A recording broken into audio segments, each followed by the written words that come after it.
Hello everyone, welcome back to my channel. For chapter wise videos, please check the playlist in my videos. This video I am posting for grade 10 students. In my last video, I have started with chapter 2 polynomials. So I would like to extend my explanation from polynomials only, in which today we are going to discuss about the relationship between the zeros and coefficient of a quadratic polynomial. In which I will start with the quadratic polynomial. So in a quadratic polynomial, which is standard form, we know that ax square plus bx plus c, where a is not 0, a, b, c are real numbers, right? So let us take one polynomial which is a quadratic polynomial. We will have the zeros as alpha and beta. They are the two Greek symbols we are using for the zeros of this polynomial. Okay, as we already discussed about the zeros of a polynomial. What are the zeros of a polynomial? Zeros of the polynomial is the value of the x which makes the polynomial 0, right? Or we can say which makes the value of the polynomial is 0.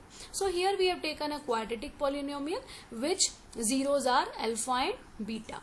When alpha and beta are the zeros of this quadratic polynomial, clearly we can see that x minus alpha and x minus beta are the factors of this quadratic polynomial, right?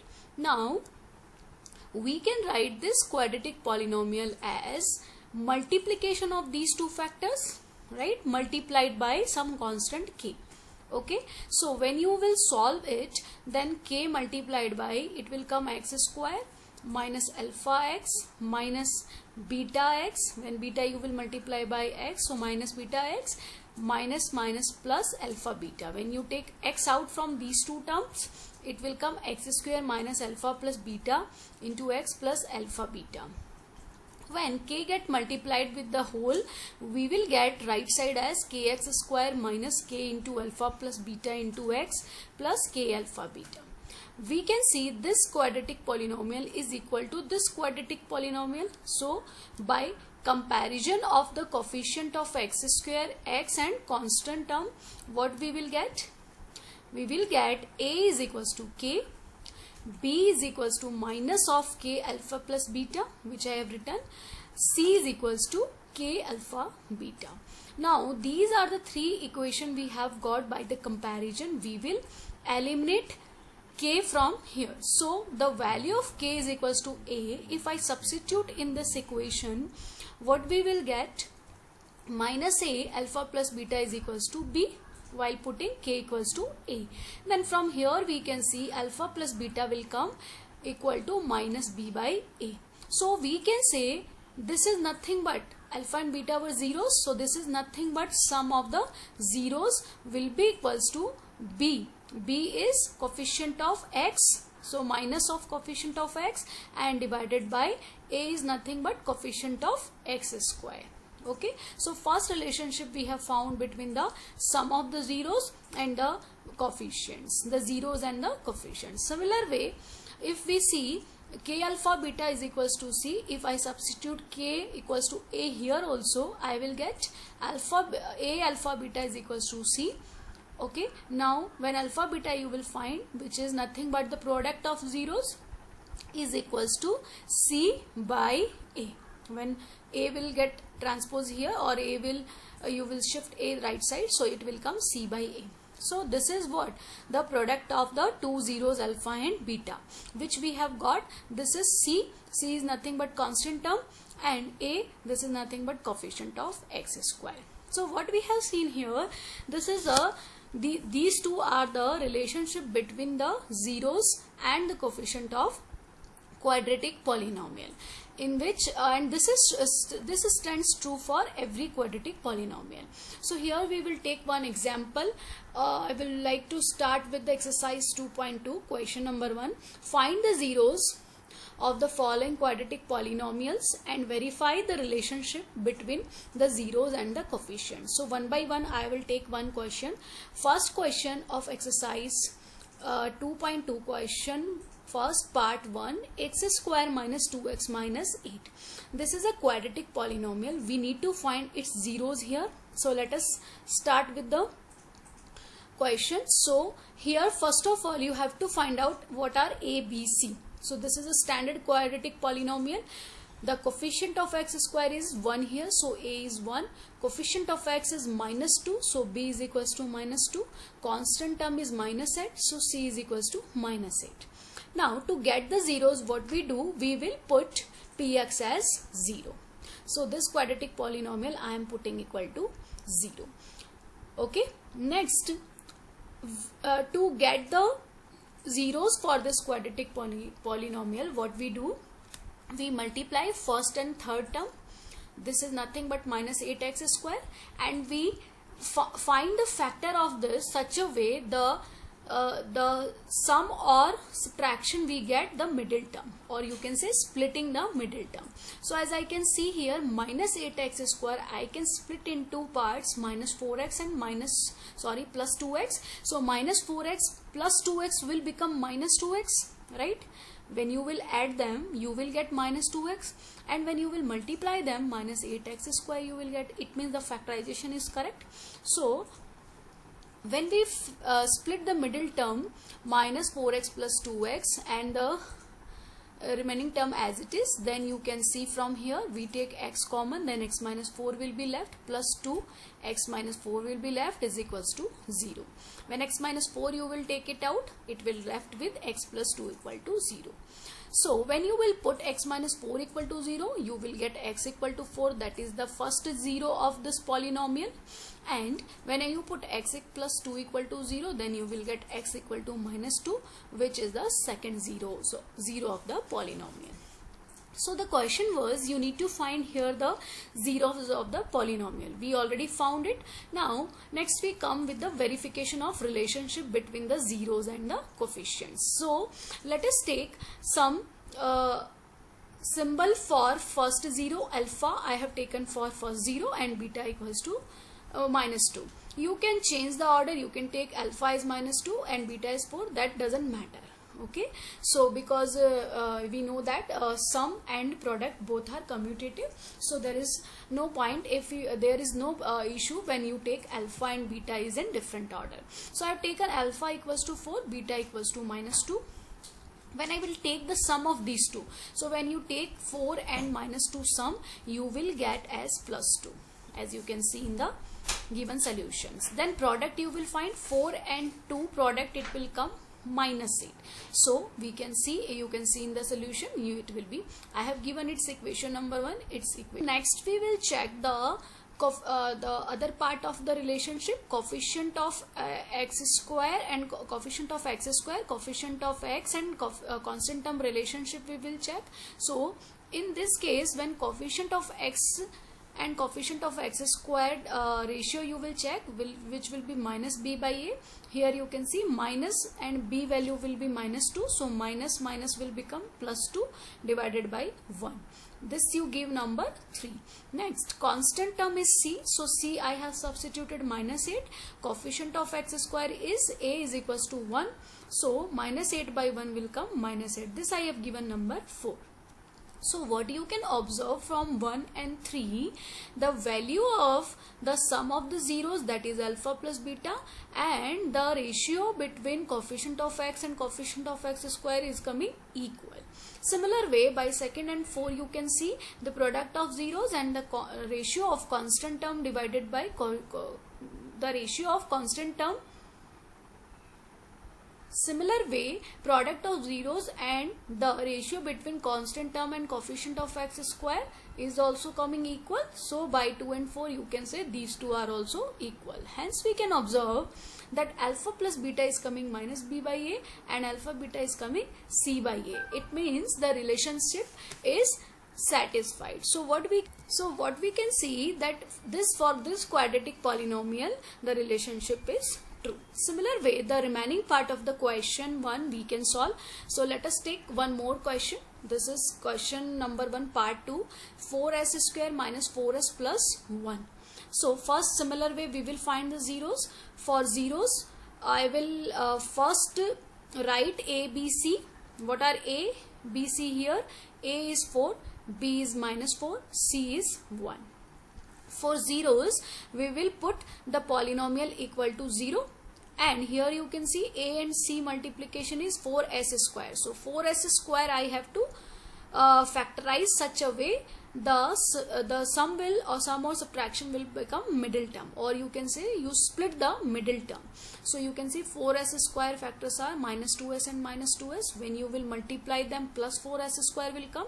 When you add them, it will come minus 4s. So with the help of this way, 4s square minus 2s plus 1 equal to 0 we have written. When 2s you will take out, 2s minus 1, minus 1 you will take out, 2s minus 1 is equals to 0.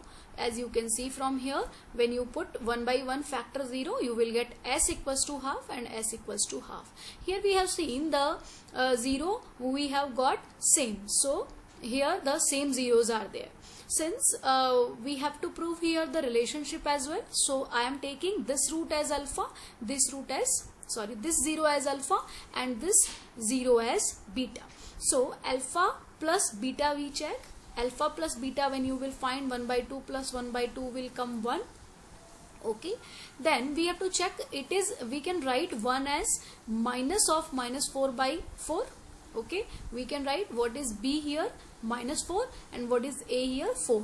Why I am writing like that? So that we can build a relationship between alpha and beta and b and a. So as I can write this as 1 as minus of minus 4 divided by 4, so I can replace this by b and this by a. You can see alpha plus beta is coming minus b by a. Similar way, alpha and beta product we will see. When you will multiply 1 by 2 and 1 by 2, you will get 1 by 4. This one I can write as c value is 1, and this 4 I can write as a. So we can write 1 by 4 as c by a. So what we have seen, alpha beta is coming equal to c by a. In this way we can see here also the relationship between the zeros and the coefficient, it is satisfied. Next we will take one more example from the same question. The polynomial is 6x square minus 3 minus 7x. Okay, so first we observe here a, b and c. So what is a? Coefficient of x square, this is c. What is b? Coefficient of x, which is minus 7 here. And c, it is a constant term, so I have written c in the last, that is minus 3. Now to get the zeros, before that I have factorized it. So here minus 18x square, you know that a and c we have to multiply. So 6 3s are 18. Minus 18x square you have to factorize, or minus 7 you have to split. So minus 18x square factors are minus 9x and plus 2x. When you will add them, you will get minus 7. So minus 7x you have splitted in the form minus 9x plus 2x minus 3. When you take 3x out from here, here will be left 2x minus 3 plus 1, it will come out, then it will be 2x minus 3. 3x plus 1 multiplied by 2x minus 3. For zeros we put polynomial equal to 0. So I have put it equal to 0. Then with the help of this, when you put this equals to 0, x will come minus 1 by 3. When you put this 0, it will come x equal to 3 by 2. Now when you have got the zeros, you will name it like, let us take this one is alpha and this one is beta. When you do the sum alpha plus beta, minus 1 by 3 plus 3 by 2, what it will come? Minus 2 plus 9. When you solve it, you can take LCM here 6. So 3 multiplied by minus 1, sorry 2 multiplied by minus 1 will come minus 2 plus 3 multiplied by 3, it will come 9. So it will come 7 by 6. 7 by 6 we can write as minus of minus 7 by 6. So it will come minus b by a. As you can see, b is minus 7 here. Here alpha plus beta is coming minus b by a. First relationship is true. Second part, alpha beta, you multiply alpha and beta. When you multiply, you will get minus 1 by 2. If I multiply this number by 3 up and down, I will get minus 3 by 6. So here you can see c as minus 3 and a is 6. So I can write it minus 3 by 6. So which will be equals to c by a. So here we it was another polynomial, quadratic polynomial, and we have seen this relationship is again true. Alpha plus beta equals to minus b by a. Alpha beta is equals to c by a. So one more example we will take from the same question, fourth part, 4u plus 8u. Here you can see the constant term is not there. So what we will write, a is 4 here, b is 8, c is 0. So for zeros we will put the polynomial equal to 0. So I put it equal to 0. 4u you will take out, it will left with u plus 2 is equals to 0. When you put u is equals to 0, as you know that 4 can't be 0, so u will be 0 and u plus 2 will be 0. So either u 0 or u minus 2, or u 0 and u minus 2 are the two zeros of this quadratic polynomial. So let us take this is alpha and this is beta. So alpha plus beta, when we find, it will come 0 minus 2 will come minus 2. When I multiply it by 4 up and down, so I will get minus, I can write minus 2 as minus of 8 by 4.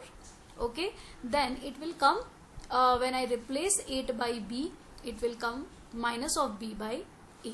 Similar way, alpha beta, when you multiply alpha and beta, it will come 0. 0 can be written as 0 by 4 as well. So we can see this is coming c by a. 0 is coming and c by a, you can see this is also 0 by 4. So we can say the another, in this question also we have seen that the relationship is true. Here in this case you can say it is coming c by a, c by a. Next we will discuss one more question from this fifth part, t square minus 15. Again here we will check what is a. A is 1, b is 0, c is minus 15. To get the zeros we will put the polynomial equal to 0. So with the help of this, as you can see the solution from here, I can write it t minus root 15, t plus root 15 with the identity a square minus b square. So t equals to root 15 and t equals to minus root 15 I will get. So let us take this is alpha and this is beta. So what will be alpha plus beta from here? This is 0. So 0 by 0 is there, so I can write is minus 0 by 1 as well. So this will be, since b value is 0, so I can write here 0 can be replaced by b, so it will come minus b by a. Similarly, alpha beta, when you will multiply these two, you will get minus 15. Minus 15 is nothing but minus 15 by 1, which is equals to c by a. So as we can see in this question also, the relationship is true. Now the another part, 3x square minus x minus 4. In this we will check a, that is 3, b is minus 1, c is minus 4. To get the zeros we will put the polynomial is equals to 0, right? Now 3 into 4 minus 12 x square you will factorize, and middle term is minus x, so you can see minus 4x and plus 3x will be the factor of this value. So when you will sum, you will take the sum, you will get minus x here, and when you will multiply this, then you will get minus 12x square. So therefore we can write the middle term in this way. So when you write this, 3x square minus 4x plus 3x minus 4 equals to 0 will come. When you will take x common, it will be left with 3x minus 4 plus 1, then it will be left with 3x minus 4. So with the help of this you will get 3x minus 4 and x plus 1 is the factor of this polynomial. Now when you will put 1 by 1 equal to 0, you will get x equal to 4 by 3 and x equal to minus 1. So let us take this is alpha, this is beta. So you can see alpha is equals to 4 by 3, beta is equals to minus 1. When you take the sum, you will get 4 by 3 minus 1. So 4 minus 3 by 3 is equals to 1 by 3, which can be written as minus of minus 1 by 3 is equals to minus b by a. You can see b is minus 1 and a is 3. And alpha beta, when you will multiply them, then 4 by 3 multiplied by minus 1, it will come minus 4 by 3. Minus 4 is c, 3 is a, so it can be written as c by a. So what we have observed in all the cases, we have seen that the sum of the zeros is always equal to minus of coefficient of x divided by coefficient of x square. Similar way, product of zeros is equals to constant term divided by coefficient of x square. So understood about the relationship between the coefficient and the zeros of a quadratic polynomial. This video will be helpful for you for the question 1 from 2.2. Thank you so much. If you like my videos, please like, subscribe and share. Check my playlist to check another chapter. Thank you.